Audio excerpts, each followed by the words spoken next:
Hello, everybody, and welcome to Shift F1, a podcast about speedy race cars. I'm Drew Scanlon. Joining me, Danny O'Dwyer. How are you, Danny? I'm great. I'm doing good. No idiomatic expression this week. No race to look back on or forward to. Although, you know, in many ways, we will be looking back on all of the races today. And looking forward to introducing Rob Zachney. How are you, Rob? So how long a break do we get? How long before the madness starts again? Not long. Not like, what is it? Start of March? We don't get a break because we still do Patreon exclusive podcasts. Well, there's that, yes. All those F1 drivers, they all get to go off on little ski vacations for a couple months. I'll bring this up again at the end, but let's see. We are back. Our current date for the 2025 preseason primer is March 5th. Okay, but we will be doing a catch-up before that, probably. We'll probably do like an off-season news episode sometime in February. Yeah. And of course, as you mentioned, we'll have bonus episodes for Patreon subscribers for January and February, even though no regular pods. But yes, F1, we'll see the new liveries on February 18th. On the same day this time. All the same day, yeah. Wow. And then we've got preseason testing February 26th through 28th, and then directly after that will be our primer. And then the first race is in Australia on March 16th. G'day. Yeah. But before we get to all that, we are going to close out 2024 in style. And if you are new to this podcast, a very warm welcome to you. And if you are new to Formula One itself, well, this is a great time. This is my favorite time. It's the time when Drew has to say the primer part at the least primary possible time. It's great. Do it, Drew. Yeah, well, we're closer to the new one than we are to the old one. But if you want, you can go back and listen to our 2024 preseason primer and then catch up on all the episodes released this season and really just immerse yourself in Formula One before the 2025 season. The primer assumes no prior F1 knowledge and explains how the sport works and who everybody is. So if you really want to, you can go back and listen to that. It's episode 257. Also, this show would not be possible without our audience over at patreon.com/shiftf1, where every month we release ad-free versions of the podcast along with bonus podcasts and videos exclusively for our patrons that cover racing, documentaries, and films, F1 video games, experiments with other racing series, and a lot of weird things. So if you would like to support the show and get access to all that fun stuff, head over to patreon.com/shiftf1 or click the link in the show notes. What's going on this month, Danny? We're rounding off the year with a double feature of Senna goodness, which will both be dropping this weekend, Saturday and Sunday. The perfect time to join up on the Patreon, because not only will you get the two of those for your Christmas break, when you're podcastless, stuck listening to Uncle Johnny's ramblings about the election. No, don't do that. Tune into your boys, Danny, Drew, and Rob, to talk about Senna, not the movie, the Netflix series in Brazilian. Brazilian's not a language. You can check that out, as well as the ones that we do in January and February. And not to mention years upon years of reviews of many sporting series, F1 racing documentaries, and much more. And a massive thanks, first of all, a massive thanks to absolutely every one of our patrons over at patreon.com/shiftf1 who keep this train a chugging. Believe us, folks, the three of us have full-time jobs and they keep adding races to the calendar. I just calculated it, Danny. What? Next year, 2025, we'll be doing 40 episodes. Oh my God. We have gotten to the stage where my daughter is now celebrating the fact that there will be no podcast on a Tuesday because she does not get to say goodnight to me on a Tuesday. Oh my God. Our recording time starts at 10 p.m. Yeah, for you it's oh God. For you it's like, yeah. Once, it's now become a ritual where I'll sit upstairs and publish the podcast with my wife after I say goodnight. So, I'm looking forward to the Christmas break a wee bit. We didn't get grouchy like the drivers. We're still in good humor. We're still friends. Much of that has to do because of all of our incredible title sponsors. Steiner Hugs Hard. It's a me, Ferrario. Get Rich or Die Ryan.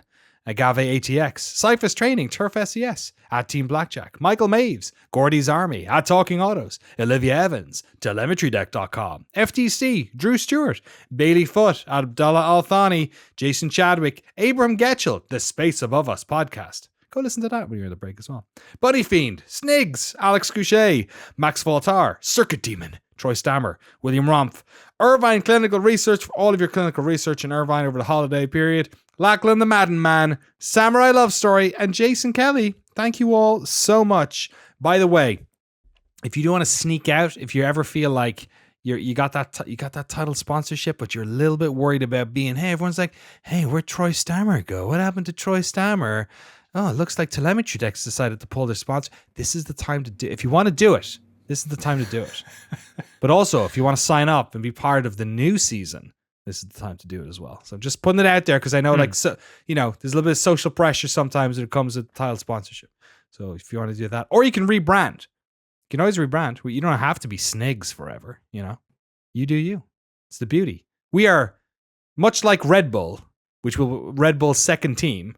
We do not care. We will stick whatever on this car's name. Don't worry about it. Well, speaking of Danny, great segue. Let's kick things off. This is going to be a little bit of a different episode, but we are going to hit some of the recent news around here. I think another a question people might have about our off-season stuff is like, will there be an emergency pod when Red Bull announces who their driver is? Rob, we're going to try to get ahead of that. Let's try to, yeah. Yeah. So here's the thing. If we spoke, so what's happened this week is obviously there were driver tests. Red Bull did tests. Tsunoda got behind the wheel of the Red Bull and came out and saying, I'm pretty sure I impressed Red Bull with my driver test. Yuki Tsunoda thinks he nailed it, folks. Optimist. Love it. Thinks he did enough to maybe get the job. One problem, a number of outlets are reporting that it's leaking that Liam Lawson is about to be named Red Bull's number 2 driver for next year. I think ESPN's UK outlet has this story. I think Sky picked this up. It hasn't hit, Autosport has yet to get it, and usually they're part of these official, unofficial leak waves if something is real. So if they're holding off on that, there's still maybe that little measure of doubt. But some other credible motorsports outlets are starting to tip that it sounds like it's going to be Lawson. Literally nobody thinks that it is going to be Perez retaining his seat. There's stories. I think, what was it, Ted Kravitz? Reporting that basically he's already cleaned out his locker. There's a couple of reports in the past few hours. This is probably going to change by the time this podcast comes out. Yeah, it's currently 3 a.m. in London. So yeah, so they've said that they're basically the agreement that they had has been nullified or whatever. So presumably a payout or something like that. But yeah, multiple reports, no official confirmation from Red Bull yet. Presumably because they'll announce that Perez is gone by saying someone else is coming in. I'm guessing. Yeah. So it was a bad season for Perez. The wheels came completely off. I think had some of the widest gaps in results between him and his teammate in F1. It's sort of a historically bad teammate performance, and if you're Red Bull, there can be zero doubt, right, that this was maybe not the difference for them winning the Drivers' and Constructors' Championship. That was going to be a tough defense to mount, given how the McLaren came on as the season went along. But could you have maybe been in the dogfight a little bit if you take in more points off Ferrari and McLaren? Is Red Bull maybe in there for second place? Because this is what this is where their money comes from, right? Is their Constructors' Championship placement. So yeah, the writing was on the wall. It sounds like Perez is done, and it's probably going to be Lawson, which I think we've sort of had a feeling about, just because there's been so much evidence that Red Bull seemed to like Yuki and believe in Yuki enough to keep him at RB.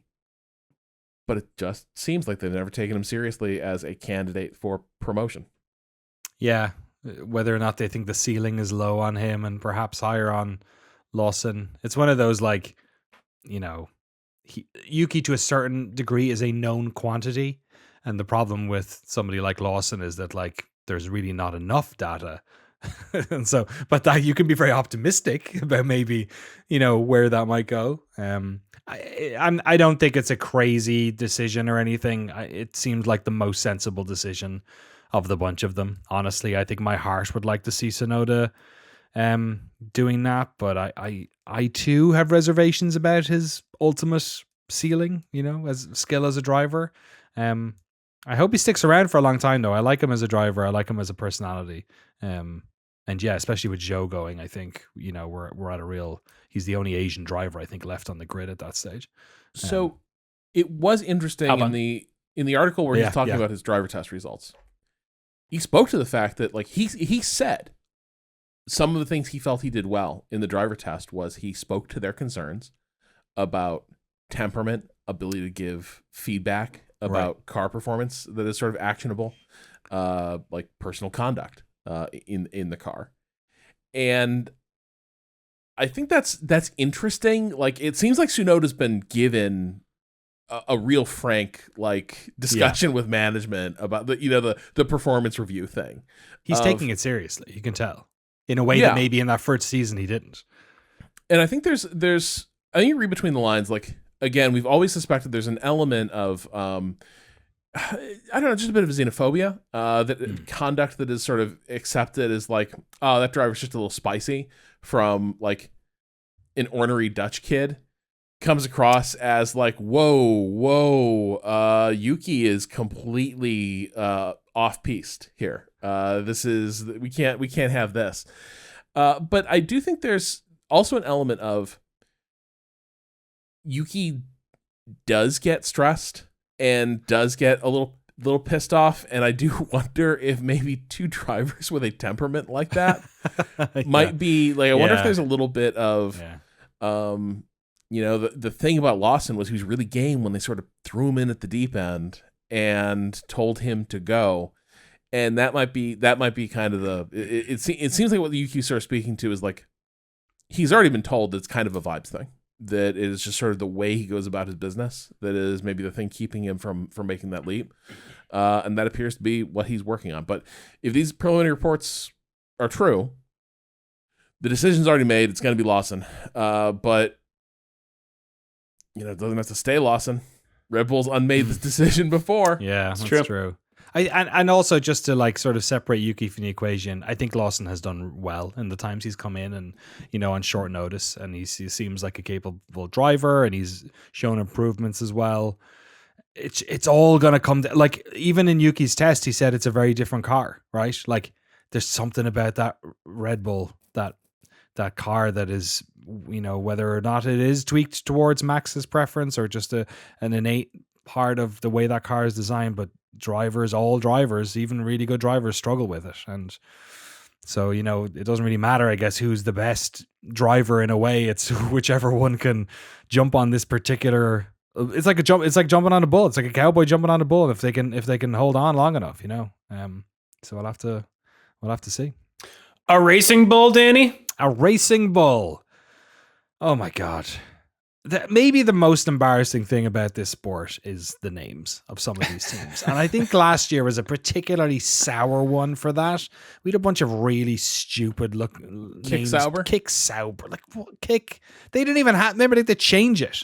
It wasn't even Kick all the time. It was, what was the other one? Steak. Kick and Steak. Both silly names.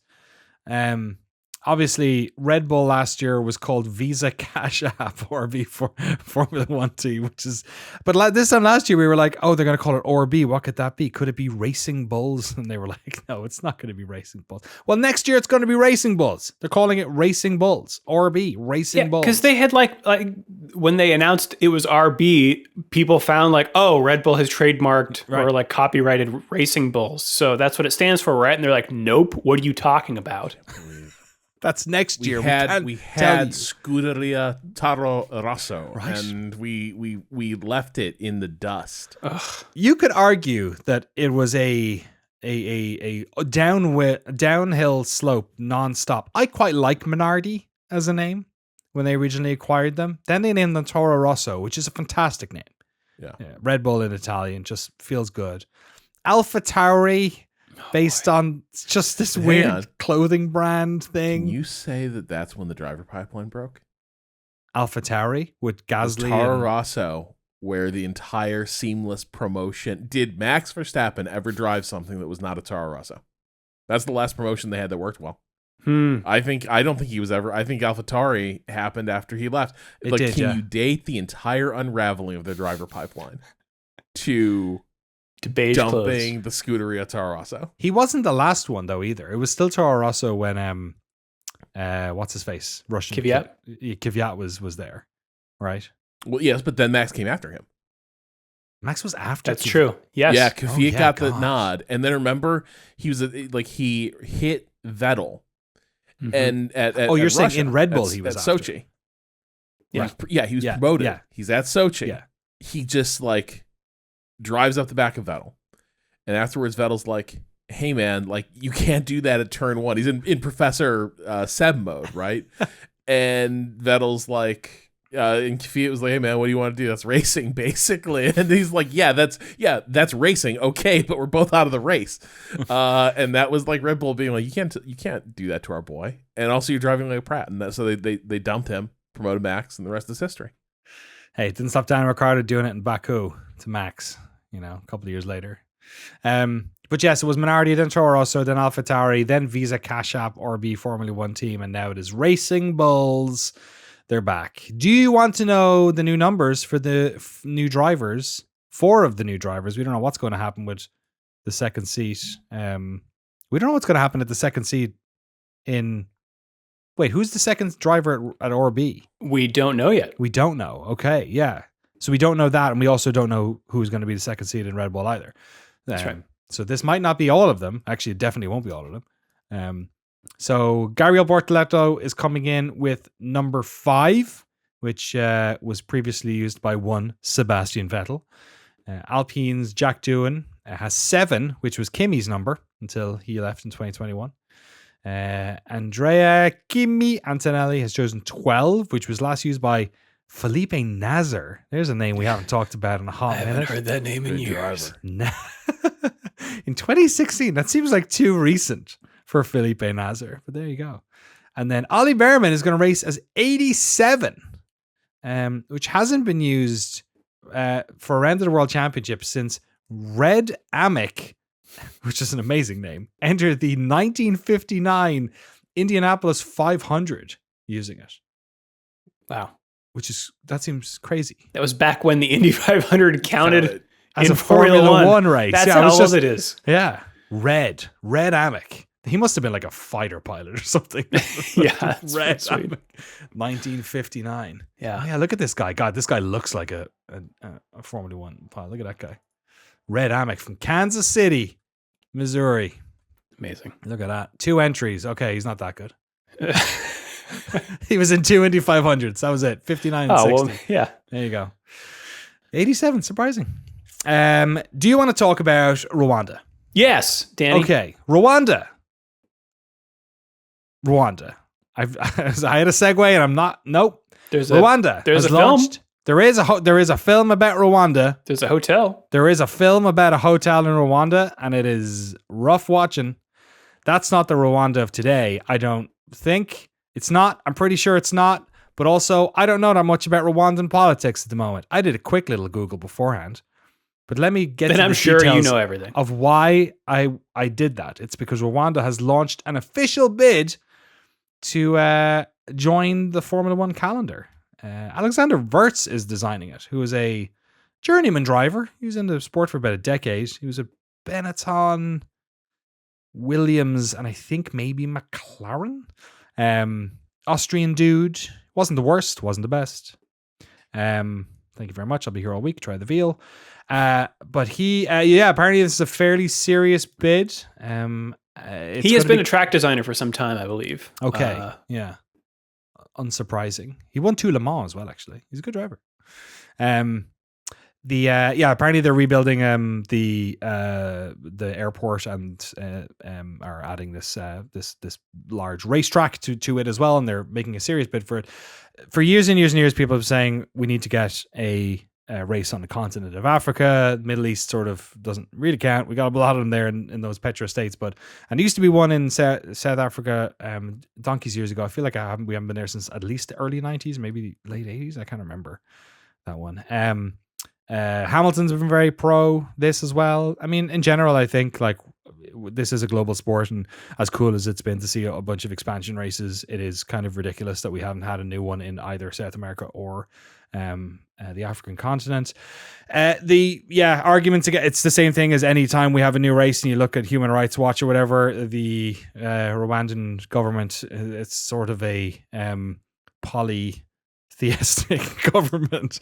I think the last president got 99% of the vote last time around. They're sort of big on very popular then. Very incredibly popular, surprisingly difficult to have any sort of opposition to that government. Journalists being locked in jail, lots of administrative barriers being put in front of alternative parties, things like that. Par for the course then, you're saying. So in a way, if we're going to say like, oh, we can't have, races in countries where look, we stopped the Russia one, but like we're still having plenty in the Middle East and the United States of America, quite frankly. Well, crucially, we didn't stop it because of domestic totalitarianism. That for the Russian one. Yeah. No, we did it because they were locked out of the global money. Yeah. So the IBANs wouldn't work anymore, so we couldn't transfer our money out. I would love to see a race in Africa. It'll obviously, no matter what country, I guess you're going to have a certain degree of, scrutiny, no matter where it is. It's one of those things where I'm standing on the fence here, balancing, trying to be like, it's hard these days to point at a country that isn't doing any badness, but then, and also, should we hold countries in the southern hemisphere and these parts of the world which have been historically sort of colonized and have money sucked out of them to the same levels of scrutiny that we do to our European neighbors? Or I don't know. I mean, I'm not a socio. I remember when I was at university, I remember Rwanda came up as an example of sort of being it's considered the cutting edge of how do you like mend a society back together following a genocide, which is what happened, famously in the 90s. And so like a lot of different, like a lot of like new approaches were taken in Rwanda after the genocide ended.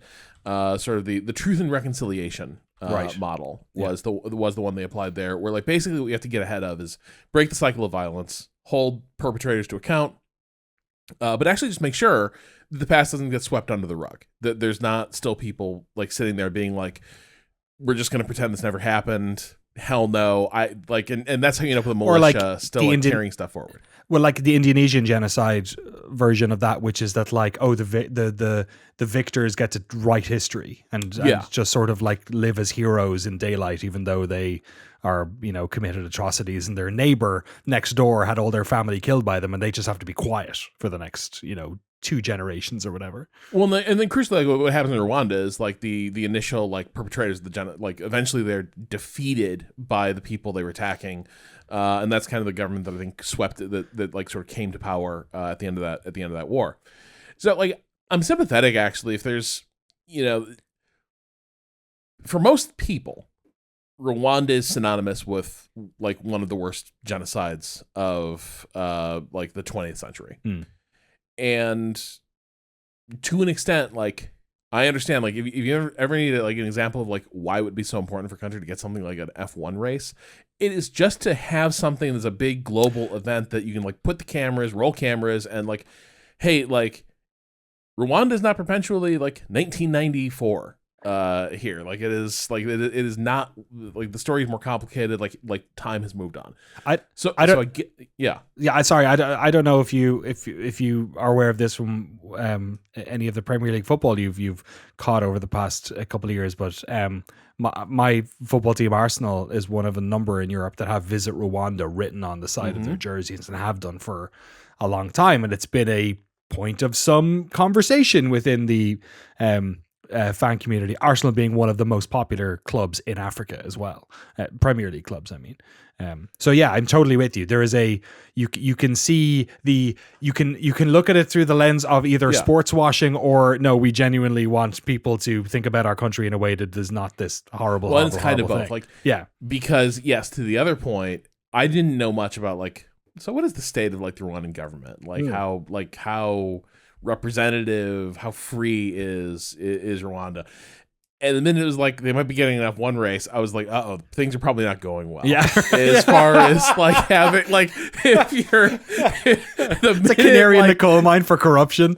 Oh, absolutely. Like right. the minute an F1 race gets greenlit, it's like someone does not feel like they can ever be removed from office, because that is when the F1 deal that's when the F1 deal gets done. When you have reached like absolute power. And without you can spend any amount of your government's money without reproach. That's when you pull the lever for a Formula One race. But crucially, and like I'm not like pretending to sort of any expertise about like the geopolitics of like Rwanda on the world stage. But as far as I can tell, like, you know, Rwanda doesn't appear to be like waging outright wars of aggression against neighbors, which it's a thing you can level against Azerbaijan. Yeah. Sort of, spent the last couple of years basically trying to like lay siege to and seize I think a historically like Armenian enclave. So that's like, certainly what Serge Tankian's been telling me. The singer from System of a Down. Is he known for speaking about this stuff? Is he known for speaking about politics? Yes. No, Armenian but specifically Armenia. Yeah. But yeah, so like I think from the standpoint of like, is there anything here that you look at Rwanda and it's like particularly noteworthy or eyebrow raising by the standards of like countries on the world stage that host F1 races? Probably not. And so I think your point is well taken.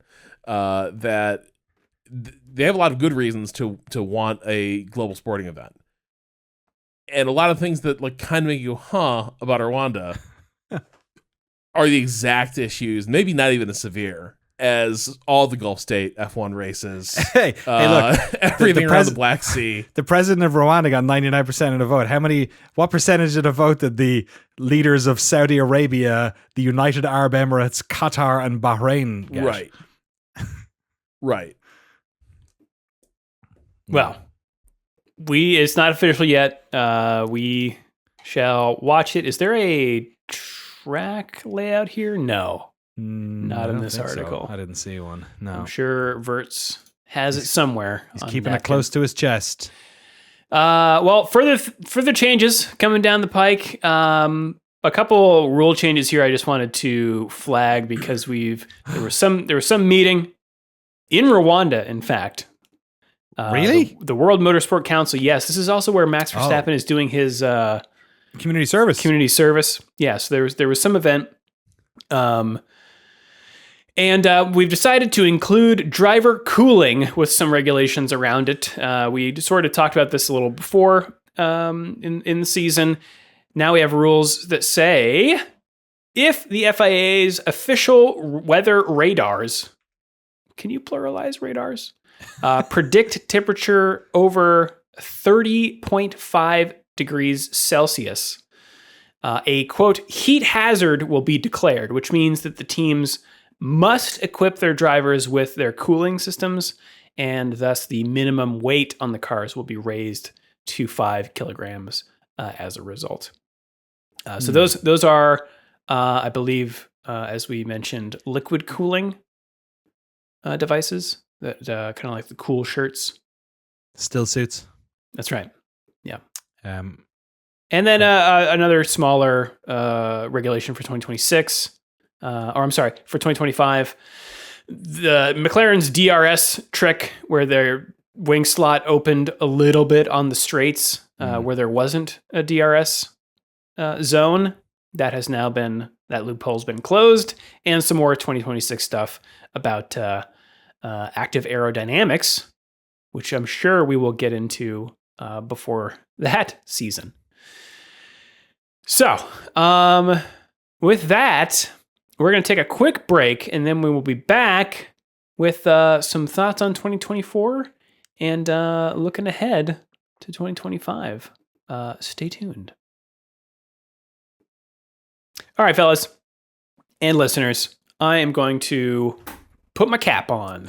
Sit around the fire. Uncle Drew's about to talk. That's right. Putting my cap on my head and putting the cap on the end of 2024.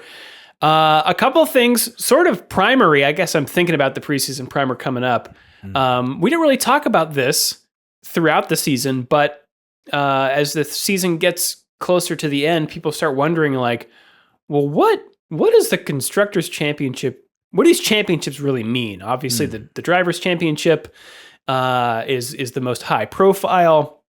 They don't get a cash prize, although finishing positions bonuses are often written into their contracts. There is a cash prize for the Constructors Championship, and it is 50% of F1's commercial rights profits.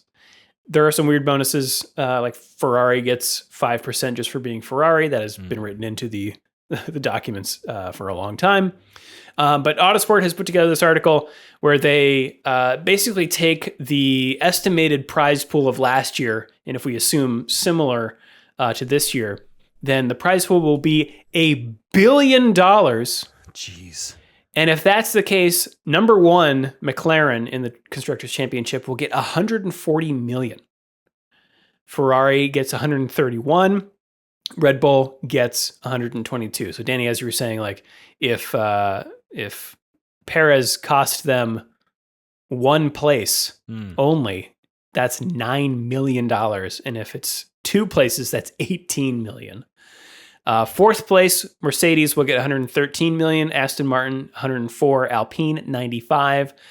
Ahead of Gene Haas and team in seventh place. So that is a difference of $8 million right there. That came down to the wire. Yeah. RB gets 78 million, Williams gets 69, and Sauber gets 60. So real tangible numbers there. You could do a lot with $140 million. And this also contributes to, sort of flywheel effect, the rich get richer effect, that all those new rules try to normalize. So just wanted to close that loop out there. Also, what happens after the season ends? We had a post-season test with drivers coming into their new teams, like Carlos Sainz jumping into Williams and putting 146 laps on the board. He's like, well, I want to go faster. Yeah. Other teams ran their same drivers, like Charles Leclerc for Ferrari, Nico Hülkenberg for Sauber, just to do some technical development at the end of the season. But also it was an opportunity for incoming rookies like Kimi Antonelli to hop into Mercedes, but also prospective drivers like Pato O'Ward to drive a McLaren. Luke Browning was in the Williams. That's right. Yeah. A number, Isaac Hajar driving a Red Bull, who I think is, I don't know, I haven't seen this anywhere, maybe a front runner for the RB seat, because he is that kind of next in line in the Red Bull driver program. So that's what happens after the season is done. But what's going to happen to all the drivers leaving the sport? I've got kind of a rundown here of the names we've said goodbye to. In memoriam. Here we go. Yes, Kevin Magnussen has signed with the BMW team in endurance racing to take part in the World Endurance Championship and IMSA in their LMDH roster. Nice. So Drew's about to get really into hypercars. Oh yeah. Sargent is contesting the European Le Mans Series in 2025. Bottas, the rumor is that he will be a reserve driver for Mercedes. He also had some choice words for, now that he was out at Sauber, he kind of laid it bare, saying like they promised me that I would be there for the Audi transition. Oh, really? Yeah. Did Matteo come in and go, no? Basically, that's what it sounds like. Oh, really? Okay. Yes. Yeah. Because Right. all the management upheaval there, I think some promises probably fell by the wayside as a result. Okay. Yeah, that'll happen. Yeah. Zhou Guanyu may be a Ferrari reserve. He used to be part of the Ferrari drivers program. Oh, right. And that car used a Ferrari engine. Does he speak Italian as well, I wonder? Who I knows? don't know. And Daniel Ricciardo, no word yet, but I mean, he'll probably be able to do whatever he wants to. That's not Formula One, Yeah. given his experience. Fitness Instagram. Yeah. Something like that. He'll do McConaughey. He'll start to just sell weird online courses about how to prove excellence. I would read Ricardo's autobiography. Yeah, that's true. All right. Well, that's the cap on 2024. Shall we take a look back, Yeah. fellas? Let's Danny, do you've highlighted some memorable races here. I have. I tried to sort of cast my mind back to. I mean, we did have a lot of interesting races. Sometimes races are interesting because of the moment in the season, an inflection point, a look at, something a driver is doing well. Somebody has an interesting race or has popped up and done better than you would have thought. A lot of time it's because rain happened. And then sometimes you have races that are so bad that they are also memorable. So let's start there. I've collated 6 here, and I just want to kind of help you remember them a little bit. The first, of course, is Monaco. Maybe the worst Monaco of the past 20 years, aside from the fact that our boy Charles Leclerc, the local legend, local hero, finally broke his kind of miserable outings there. He's had a bunch of really unfortunate, crashing on the way to the grid and, bad qualifying sessions, bad pit stops, all that sort of stuff. I did like this race, actually, but I think because I've been watching this for at least 10 years now, I think I've finally gotten to the place where I can watch a procession and enjoy it. Well, this was quite the procession. There were 0 overtakes in the top 10 for the entire race, which is, by Monaco standards, is actually fairly remarkable that they managed to. That's like something the Macy's Day Parade is proud of. Making sure everyone is in line. It's very good. A good race. I'm not really sure if I'm going in order of worst to best. I don't know if I'm doing that, but maybe this is fair. Maybe the British Grand Prix was it was a decent race. It was interesting. Oh, I love this race. The sporadic rain here definitely added. There was a lot of pit strategy, a lot of fighting. This was one of the ones as well where we started to see that this was a multi-team battle where it seemed like kind of any one of those top 4, the top 8, maybe top 7 drivers were in a chance to win it.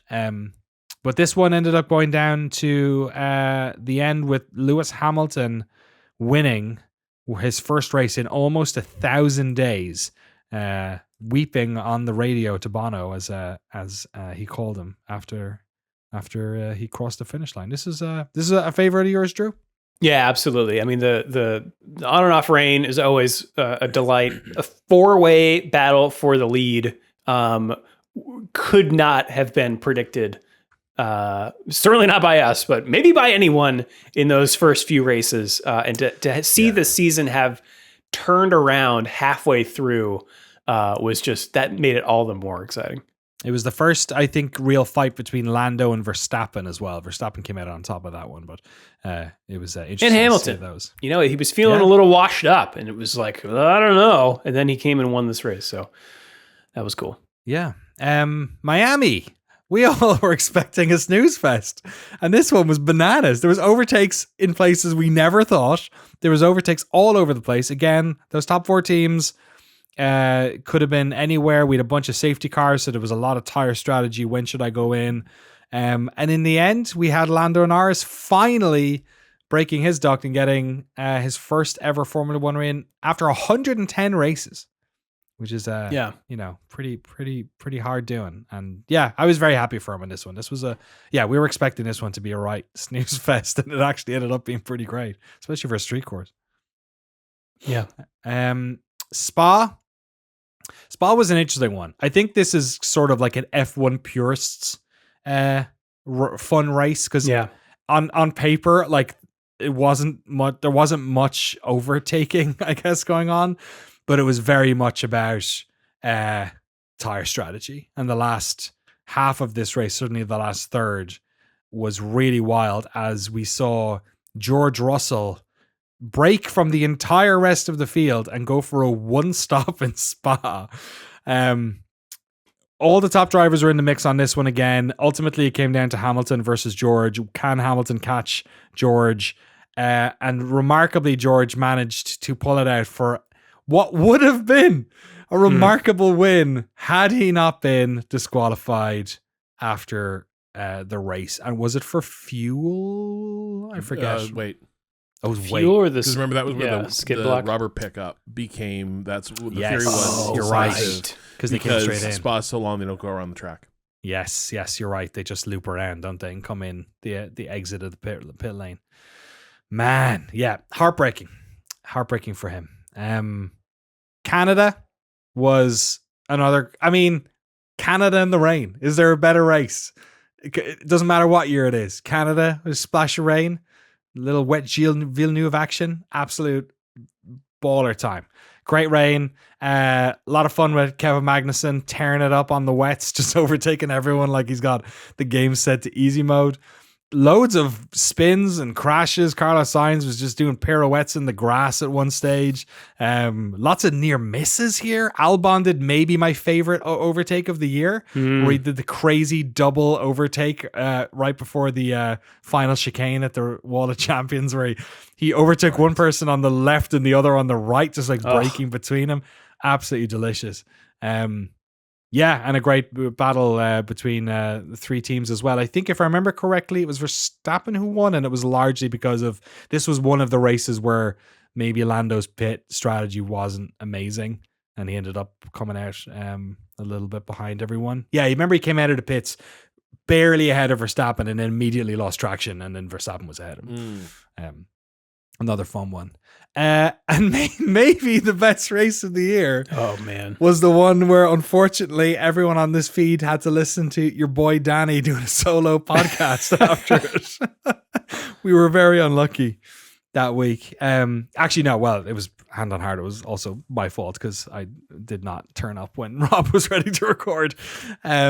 But it was a freaky race before it even started. We had the qualification, quali getting red flagged on the Saturday, so they had to run it on the Sunday morning.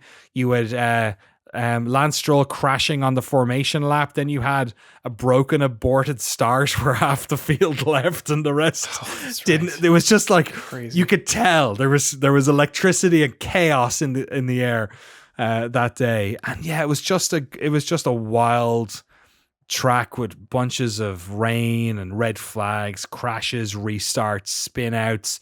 And honestly, Alpine obviously got the two podiums out of this, which was completely out of nowhere and had them leapfrog Haas. But in a year where Verstappen didn't have the best car, that he ultimately won the season, healthily in the end, this was the race where he showed it. This was the race where he came from the back of the pack all the way to the front, overtaking in the rain.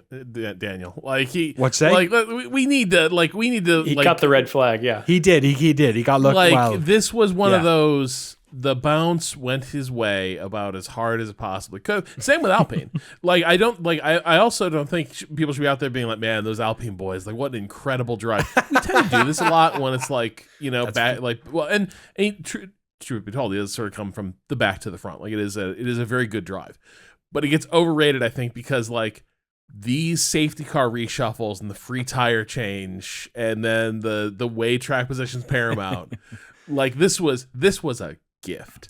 He was able to pull off that turn one overtake better than anyone else. He had that in his pocket, and I think the moment that I think of is on the race start where there was like 15, 18 laps left, where he dove up the inside and Lando missed the turn and ended up going over the little escape road there. That was sort of like the, ooh, that one of you is a champion, one of you maybe isn't this time around. But yeah, that's a fair critique of that particular race. I've got a couple more here. The Hungar rings where Norris spent those many laps protesting about giving the place back, but finally did, and Piastri got his first win, and McLaren's first 1-2 since 2012. Not protesting. His team was just having a meltdown on the air, and he wasn't saying anything. No, right? That's right. That's right. Yeah. Azerbaijan had a 3-way battle for the lead for most of the race. And then Sainz and Perez crashed on the penultimate lap, and Piastri won his second race. Yeah. Where did Sainz win? Sainz won. Did he have a good one this year? I don't remember. Who won Monza? Leclerc won Monza, didn't he? I think Leclerc. It was a Ferrari win anyway. Pretty sure it was Leclerc. Hamilton in Vegas was fun to watch. And then the Qatar wing mirror fiasco was also pretty crazy. I think this season is certainly one of the better ones that I've seen. All right, we got to remember Austria, because that's the first. I think this is where the book gets cracked back open about Max Verstappen's racecraft. Yeah, and how fairly he races people. And what's weird is it was actually one of the less exceptionable incidents that unfolded this year. Like, I think compared to some of the stuff we saw later, that was a two drivers really fighting for the line, some chancy moves happening, but not like hard racing, but it didn't seem like people were not even attempting to actually make a corner. For instance, the people just they were not playing fair with racing lines. But it is where it was time to start revisiting does Max play fair when he cares about a position at stake going into a corner? And that was a sort of decisive moment. Lando DNFs, Max doesn't. They both lose positions. But then it kept happening across the year as the performance converged. Yeah, it was definitely testing their relationship. It was kind of the first time those headlines about the two of them and will this get in the way of, and I think it was kind of because it was the inflection point of oh no, the McLarens are actually good this year and the Red Bulls are stalled. Something's happened here. There's been a convergence between those cars, and not just the freak rain of Silverstone or something, because this was in Red Bull's backyard. I need to look up, because I feel fairly early this season, I was just hey, this is over for Red Bull. There was a point where I was just looking at the trend line, basically. I was this is, we can forget about the Constructors Championship. That's not happening. So it's going to be about the drivers. But yeah, because it was and that's kind of the funny thing. It felt like we were just going to get another Red Bull dominance. Oh man, yeah. And then it turned into anybody's ball game, and McLaren came on so strong. And then you had Ferrari and Mercedes both showing the ability to on a given track with a given profile, they could get right back in it. And it was. I think sort of Drew was alluding to, really dynamic season. Even, again, 2021 is maybe the gold standard for a fight at the top for the Drivers' Championship. But in terms of, I don't know what's going to happen when I turn on this race. In this F1 race this season. This is maybe the best of my lifetime in terms of this is pretty open for people to show up and surprise you. Because it wasn't just the two teams either. It genuinely was the four were all sort of moving around each other. And it was just to cast our eyes back a little bit to what those first 6 or 7 races looked like. Bahrain, Max first, Sergio Perez second. Saudi Arabia, the same. Australia, Max retires, Sergio in 5th. Japan, 1-2 again. China, 1-3. Miami, 2-4. Emilia-Romagna, 1-8. Monaco, 6th and retired.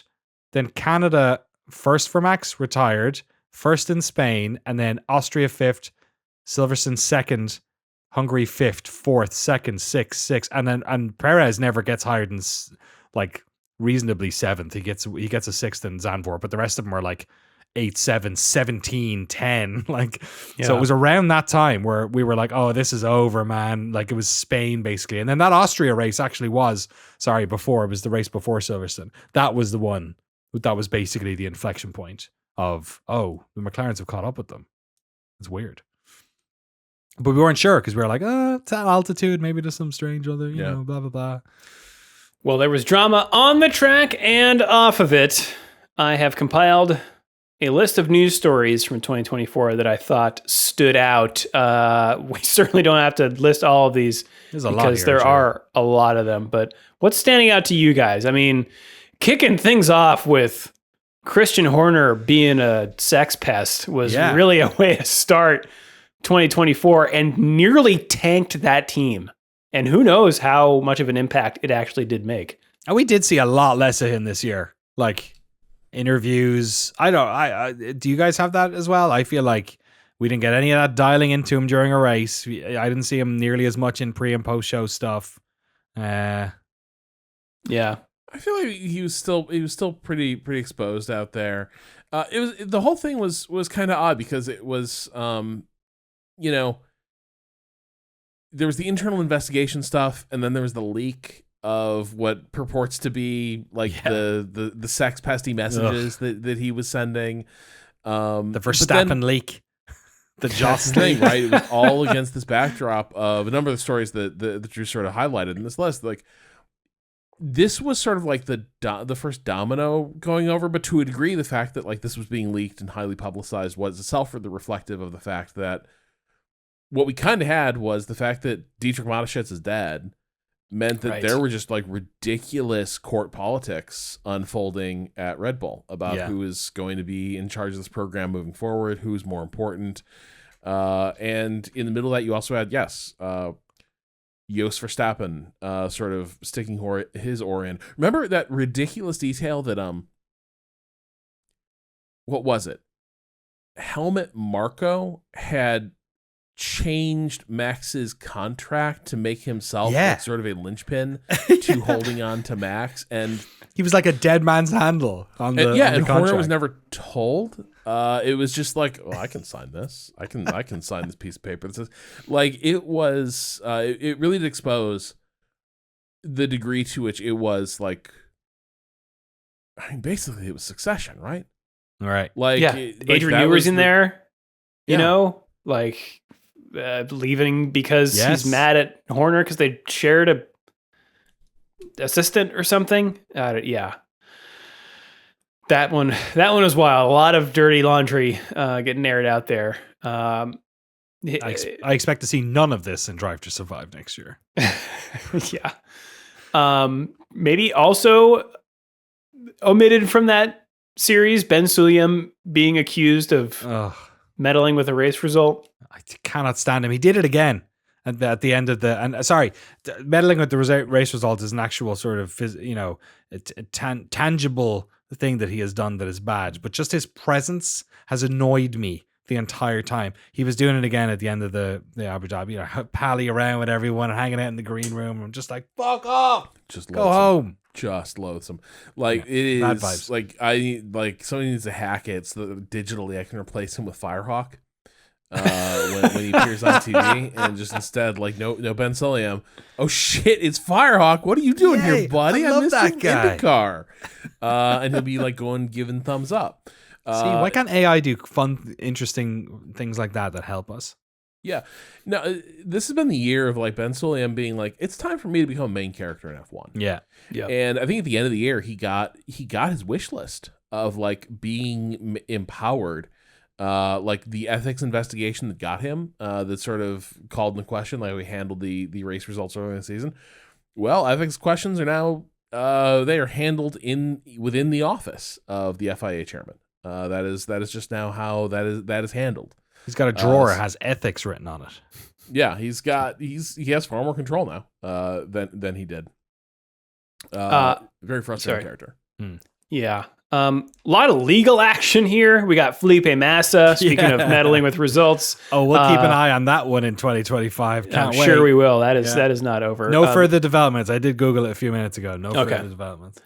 The Wolves taking legal action over the inquest into their relationship because someone thought there was collusion there.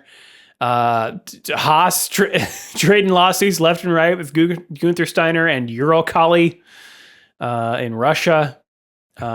Maybe saying they won and then they hadn't. And right. Pay all that money. Yeah. Oh man. Some team changes. Audi took over Sauber. Maybe my favorite news story, though, the fact that it came out, reported in the-race.com, that the Formula One team, Williams, they're running it all on Excel.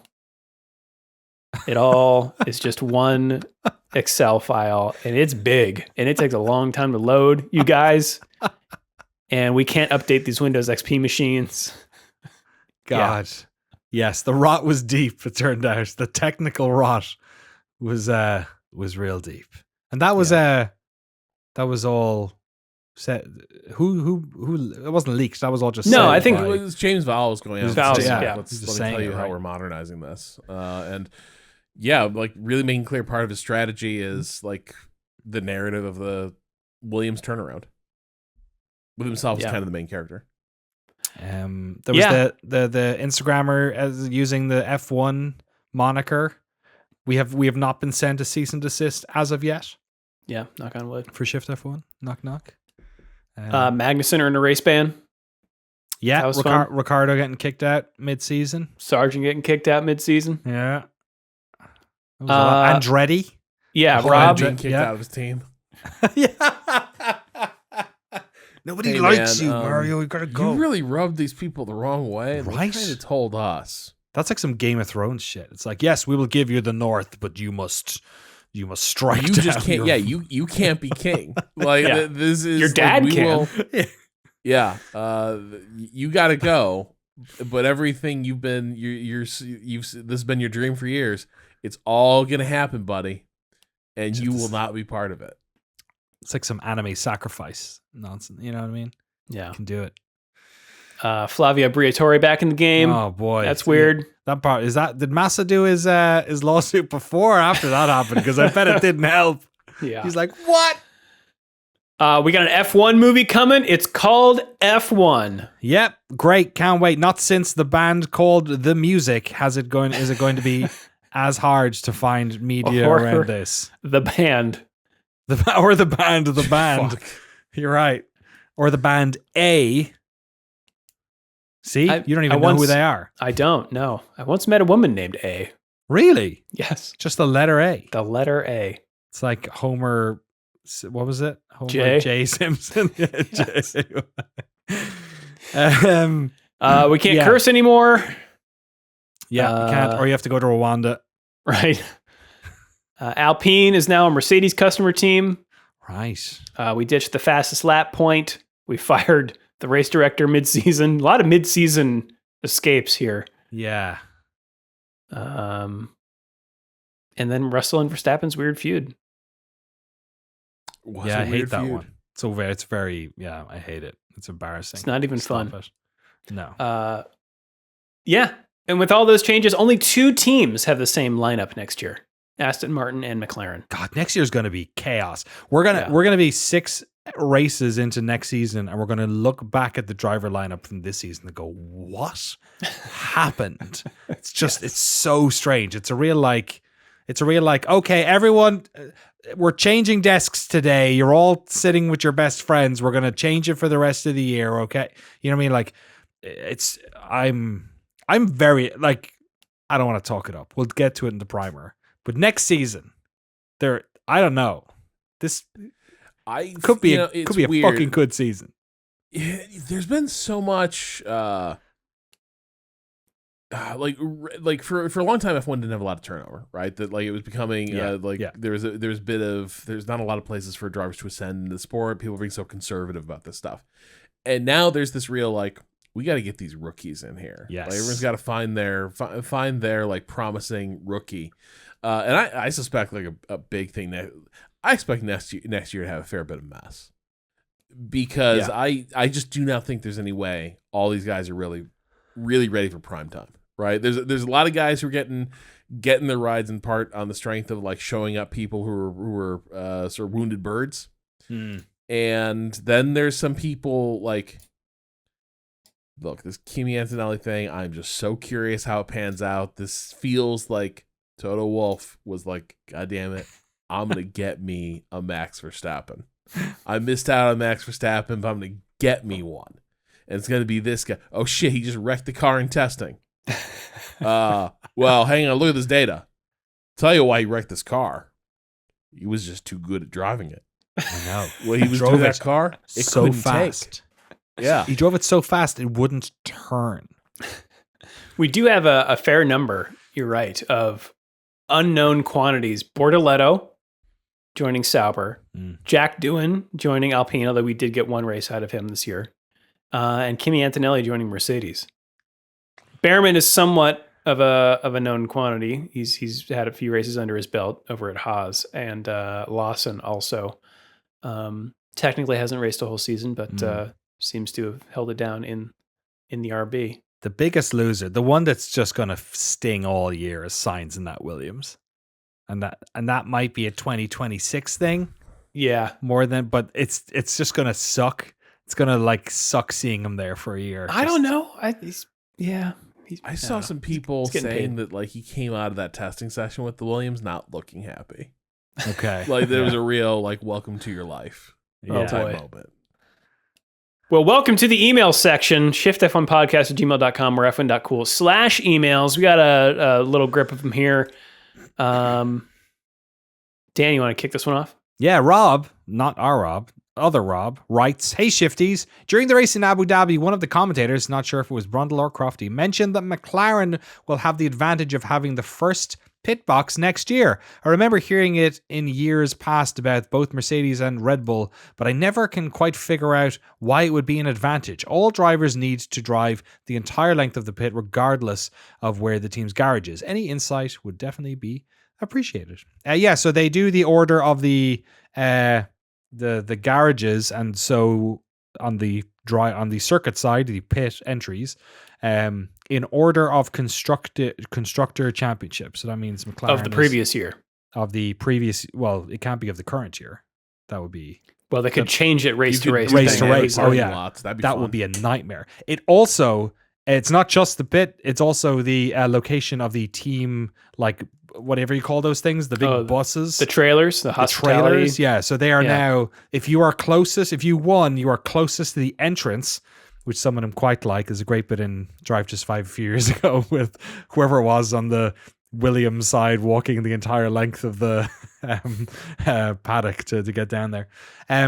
So the most obvious advantage is you can drive straight into your box without having to worry about anyone in front of you. Like every other team has another team's pit crew or wheel gun pipes or whatever hanging down in front, and you have to remember that like you're not looking at the pit boxes from the TV camera view. You're looking at it from a claustrophobic box about a foot off the ground as you're coming in. So it's just much easier for them to get into the box in the first place, and generally, I feel like it's easier for them to account for traffic because they only have to worry about cars coming into the pits. Whereas the further down you are, you have to worry about when the pits get done and when people are ejected back out into the lane. So it's just, there's more things that can change or go wrong. A longer pit stop that's like a second longer than you thought. And then suddenly you get somebody comes out in front of you, all these types of things. So it's not a massive advantage, but it is an advantage. All right. Next up, Rob, you want to take this one? Yeah. Corey writes us with subject line, "Why is nobody talking about this? Hey fellas, what a season, eh?" James Hinchcliffe mentioned this on Off Track, but it's literally the first time I've heard anyone put two and two together. But Why am I only now realizing this and making this connection? McLaren won the Constructors title not 26 years ago, but in 2007. But they get disqualified from the season for cheating in Crashgate. Has this been brought up? Have I just not noticed people talking about this? I've known this, but never even thought about it. If you would have asked me who got disqualified from 2007 from winning the Constructors title, I wouldn't have said McLaren, but never thought about it when people said they hadn't won since 98. So it wasn't Crashgate. Yeah, 'cause that was It Renault. was Spygate. Yes. Different gate. Yeah. And yeah, I think one reason, this is it's an odd episode in F1 history, because I think there's still, it was a contested thing where this was kind of part of the fallout of Ferrari breaking up the band, right? That like this is when Ferrari was kind of turning the page on the Schumacher era, the Ross Brawn running the team, and like they had a brain drain. And Nigel Stepney, who was like one of he was Ross Brawn's like lieutenant at Ferrari, went to McLaren and apparently took some proprietary information with him. Now it was stuff that, as I understand it, was basically like his own work. Right. This is a routine risk with being somebody who carries a lot of like intellectual property around your head, but like it can be incredibly illegal for you to take a notebook that you're writing yesterday to your new job. And now I think it may have been more than that. I think he took more data than that, but the accusation was that they had access to privileged Ferrari information. Ferrari brought this, was pretty irate that this had happened. And the FIA kind of looked at it and felt it was kind of a nothing burger at first assessment. And then Ferrari kind of pitched a fit. And this is when Ferrari was like a really, like the politics around F1 and Ferrari's place in it at the time were really precarious. And so I think this is a hard thing, I think, for F1 to talk about, because it touches on, there's a rumor that Alonso eventually provided the decisive information that caused McLaren to be Speaking as a main character. Of course. Yeah. And he was on his way out of the team because he was furious that they basically backed Hamilton over him consistently in his time there. So he kind of burned the building down behind him. That was an element of it. Ferrari basically was like, you need to give these guys the electric chair. And when the first disciplinary proceeding didn't go that way, they sort of intensified. And yeah, Alonso provided this new info, and the team was DQ'd. Crucially, the drivers were not. The drivers were able to contend for the championship. It was just the team was going to get no points for that year. So it was a really fraught time. But I think to this day, there's a lot of people who feel a complete disqualification for the championship was also way too stiff a penalty, and had a lot to do with the fact that Ferrari, played all its political cards to basically kneecap its one of its nearest rivals.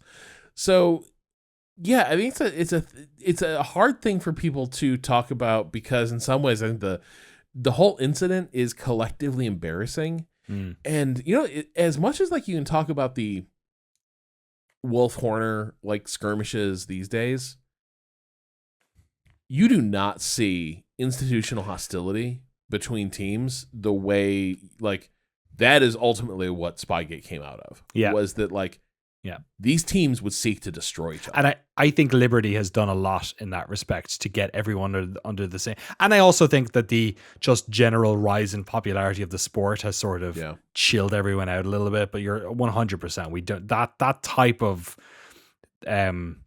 like it felt like a small little capitalist market, like where everyone was out to get each other and there could only be one at the top, and more now it feels more like a monopoly or a duopoly or something, you know what I mean, where sort now of they all work together to screw Andretti. Exactly. That's kind of it's Godfather 2, them cutting up Cuba, but it's sort of the F1 logo. Yeah, I think there is a bit of that. And I also think like COVID changed things, because there were all those like cost cap finally got instituted. Like the teams were forced to work together in a way that, in 2020, a lot of teams that historically do not play nicely together and can't really collectively read anything sort of had to look at each other and be like, are we going to be able to keep this going unless we sort of put down unless we lay down arms? And the costs were going up as well, Yeah. right? All the supply chain stuff. And it's worth mentioning, Crashgate, the Singapore Grand Prix was in 2008, but then all the legal stuff happened the next year. So it wasn't really until 2009. Well, the legal stuff's still going on, my friend.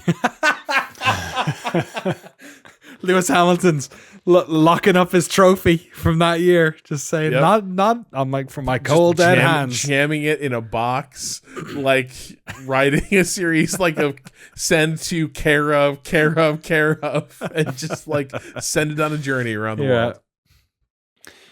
All right, should I take this last one? Sure, go for it.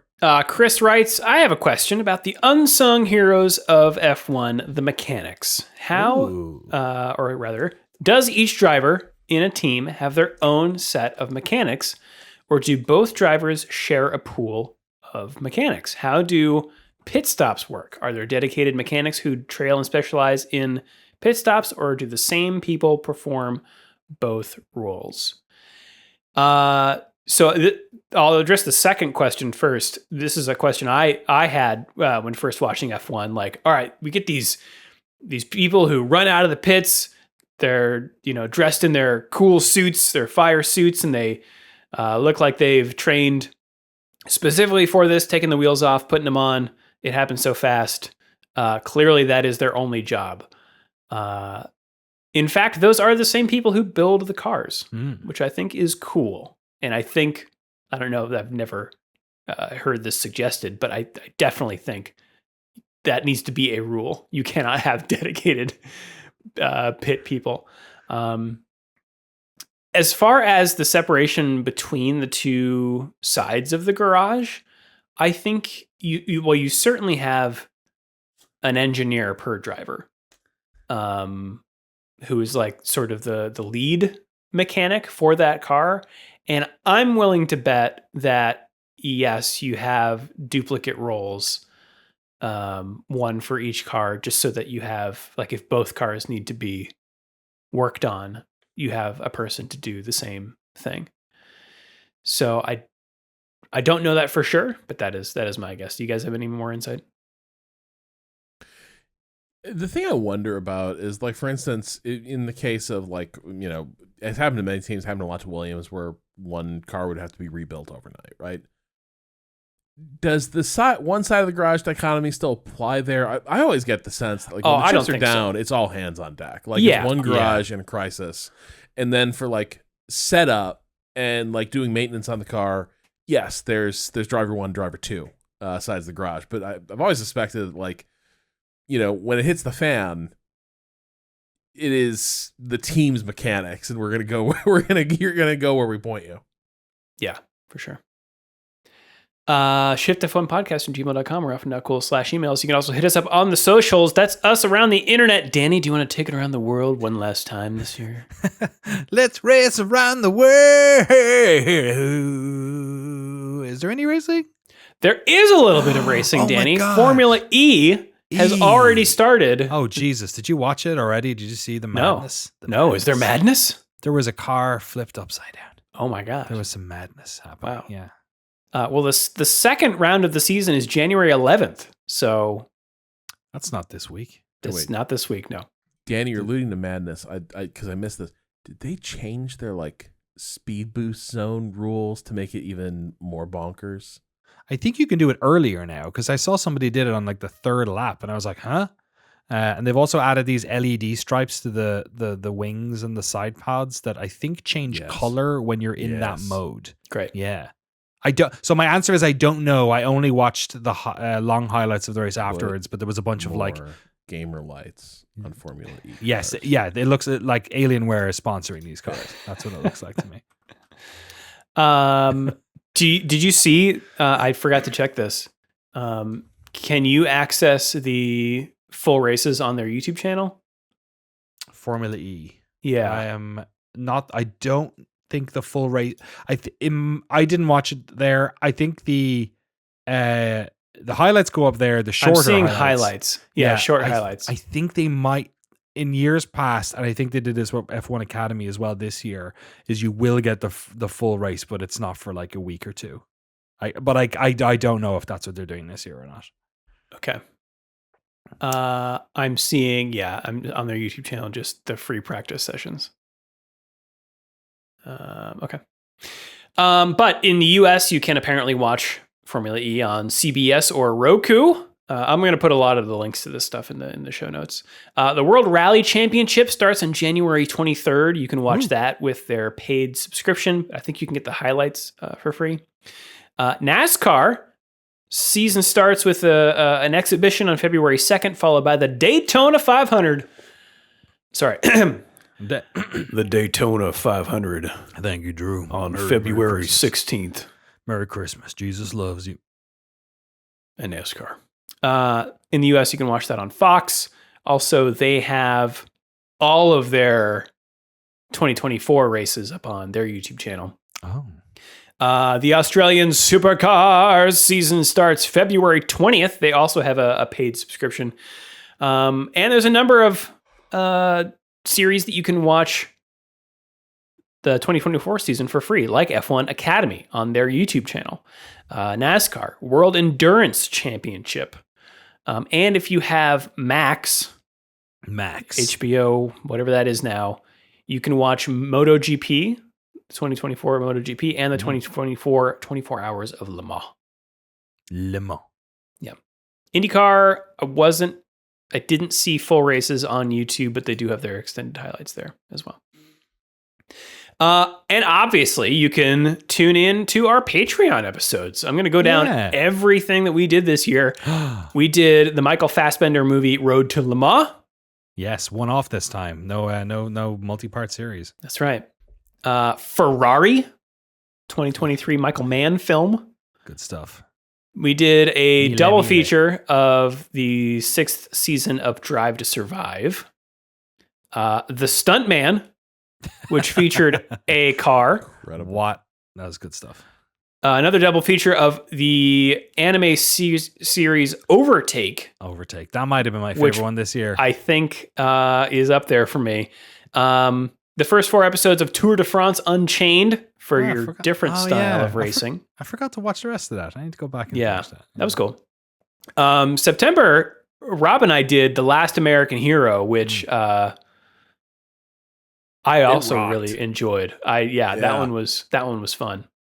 October was Duel, a spooky thriller movie, which held up really well. Super movie. I was about to say Shakespeare's first. Spielberg's first. May as well be.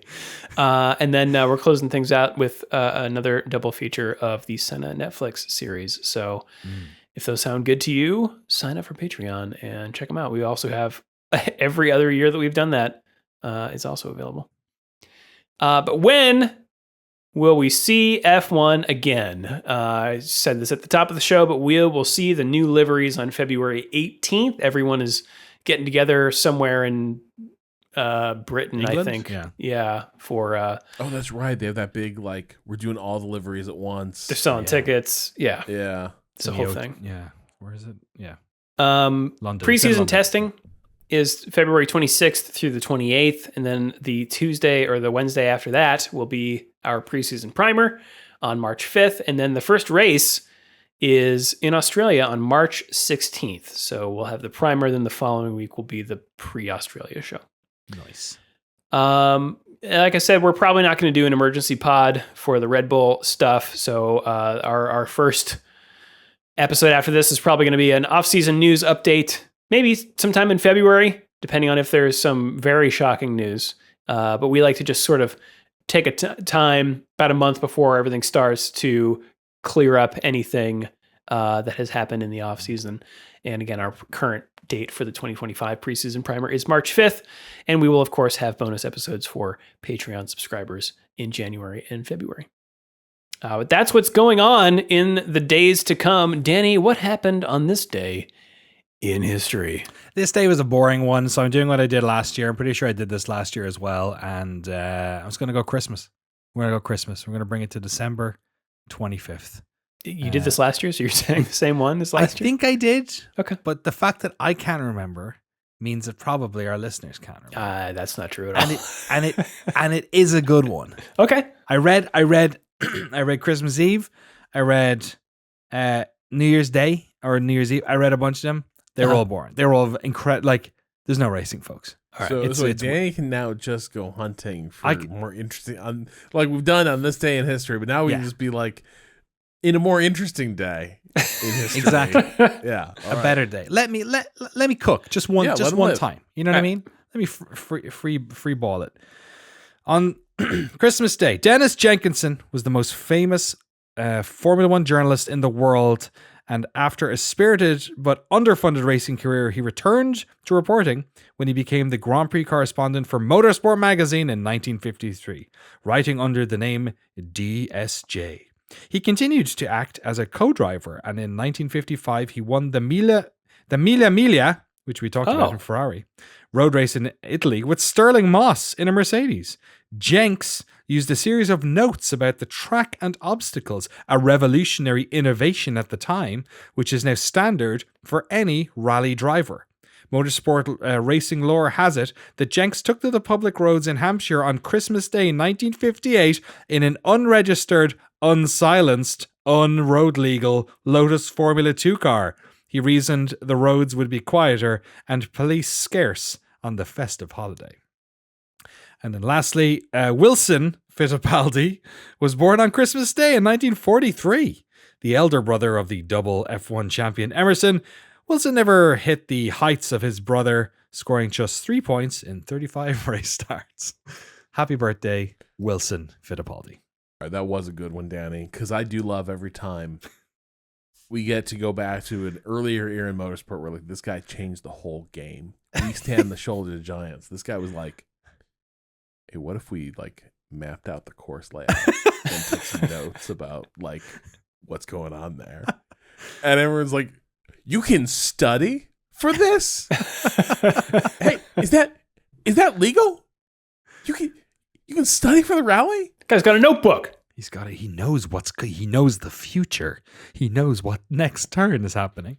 Also a big fan of the sort of Life of Brian vibe of Emerson Fittipaldi's brother as well. Just like, on this day, as we celebrate our Lord and Savior, Emerson Fittipaldi, let's also shout out remember that he had a brother. I've already forgotten his name. That's Wilson. Well, that's the other thing is like Wilson.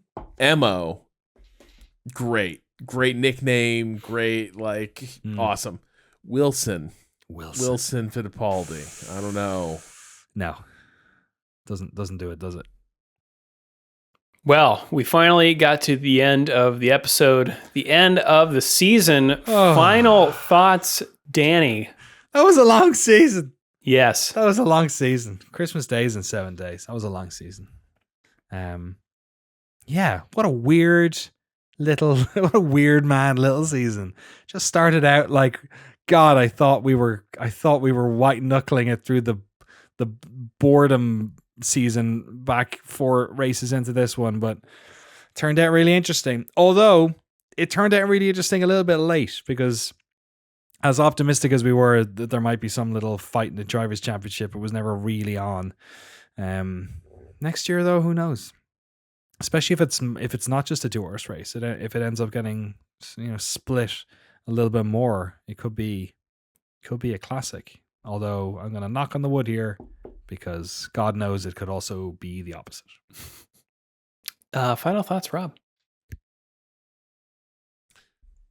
On the straight into the tight corner at Nouveau Monde, there's only one line through it. Beira pulls up next to you, challenging. You're even. But 2 objects cannot occupy the same point in space at the same moment in time. Beira doesn't lift. The corner races at you. You have perhaps a crisis of identity. Am I a sportsman or a competitor? How will the French think of me if I run Beira into a tree? You lift. He passes. He won, you lost. Because at that same moment, Beira thought, fuck it. We both die. I couldn't put it better myself.